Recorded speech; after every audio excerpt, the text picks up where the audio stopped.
গরু আমাদেরকে দুধ দেয় না, আমরা গরু থেকে দুধ কেড়ে নিই। গাধা কখনো বোঝা বহন করতে চায় না, আমরা জোর করে তাকে বোঝা চাপিয়ে দিই। আর সিংহ, যাকে সবাই ভয় পায়, কেউ কি কখনো সাহস করে সিংহর থেকে দুধ আনতে পারবে? নাকি 5টা মিনিট সিংহের সামনে দাঁড়িয়ে থাকতে পারবে? নিশ্চয়ই অতটা সাহস কারণ 5 মিনিট কোনো মানুষ সিংহের সামনে দাঁড়িয়ে থাকা মানে তার জীবন নাশ হবে। সে ভয়ে কেউ কখনো সিংহের সামনে দাঁড়ানোর কল্পনাও করতে পারে না। অথচ যে সিংহ আমাদের কোনো কাজে আসে না, সে সিংহ হয়ে আছে পশুর রাজা, বনের রাজা। অথচ এত এত উপকারী প্রাণী থাকতে তারা কিন্তু রাজা হয়নি। ওই যে সিংহে, বনের রাজা কিন্তু সিংহই। তেমনি ঠিক আমাদের জীবনটাও, আমরা যখন নরম হয়ে ভদ্র হয়ে থাকি, সব কিছু জেনে বুঝেও যখন চুপচাপ থাকি এই আশায় যে একদিন সব ঠিক হয়ে যাবে, একদিন তারা অবশ্যই আমাকে বুঝবে, আসলে ওই একদিনটা কখনোই আসবে না। তারা কখনোই আপনাকে বুঝবে না। আপনার দুর্বলতাটাকে তারা দুর্বলতা ভেবে হাসি ঠাট্টা করবে। আপনার বিনয়ী ভাবটাকে নিয়ে তারা তাচ্ছিল্য করবে। আপনি যে তাদের জন্য বিনা স্বার্থে করে গিয়েছেন তা তারা কখনো মনে তো রাখবেই না, বরং ভুলে গিয়ে আপনাকে লাথি দিবে।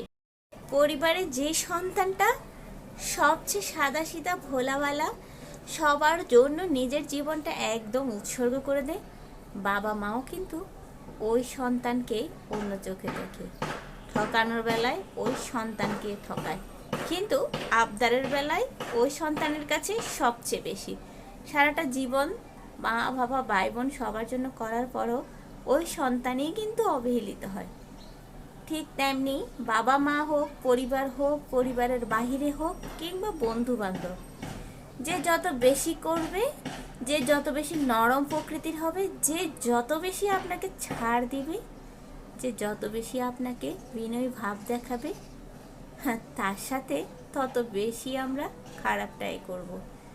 নরম, ভদ্র, সহজ সরল মানুষটাকে এই সমাজে সবচেয়ে বেশি কষ্ট পেতে দেখা যায়। ওই জন্যই বিনয়ী, যে সবসময় সবার বিপদে ঝাঁপিয়ে পড়ে, ওই মানুষটার বিপদে আমরা লাথি মারি সবার আগে। জি, এটাই হচ্ছে এই সমাজের বাস্তবতা।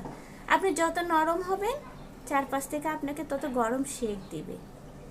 অপরদিকে যারা গরম, যারা প্রতিবাদ করে, যারা সব কথা চুপচাপ মেনে নেয় না, দেখবেন তাদের সাথে অন্যায়টা করতে 10 বার ভাবে। তাই বলবো, সবসময় গাধার মতো যে আপনাকে খাটতে হবে এমন কথা নেই। সবসময় বিনা স্বার্থে সবাইকে সব দিতে হবে এমন কথা নেই। প্রয়োজনে কখনো কখনো সিংহের মতো গর্জন করুন। এটাই হচ্ছে বাস্তবতা। আপনি মানুন আর নাই মানুন। তাই সবসময় যে বিনয়ী হতে হবে, আপনাকে দুর্বল হতে হবে, সবসময় সবার জন্য উজাড় করে সব দিবেন এমনটা কিন্তু নয়। মনে রাখবেন, এই দুনিয়াটা শক্তের ভক্ত, নরমের জম। আপনি যত নরম হবেন, চারপাশ থেকে আপনি তত বেশি অবহেলাই পাবেন। তাই সবসময় নিজেকে গাধার মতো খাটতে যাবেন না। কোনো কোনো সময় সিংহের মতো গর্জন করতে হয়। জি, নিজের জন্যই করতে হয়। কেমন লেগেছে ভিডিওটা কমেন্টে জানাবেন। ভালো লেগে থাকলে লাইক কমেন্ট করে পাশেই থাকবেন। আজকের মতো বিদায় নিচ্ছি। সবাই অনেক ভালো থাকুন। আসসালামু আলাইকুম। আল্লাহ হাফেজ।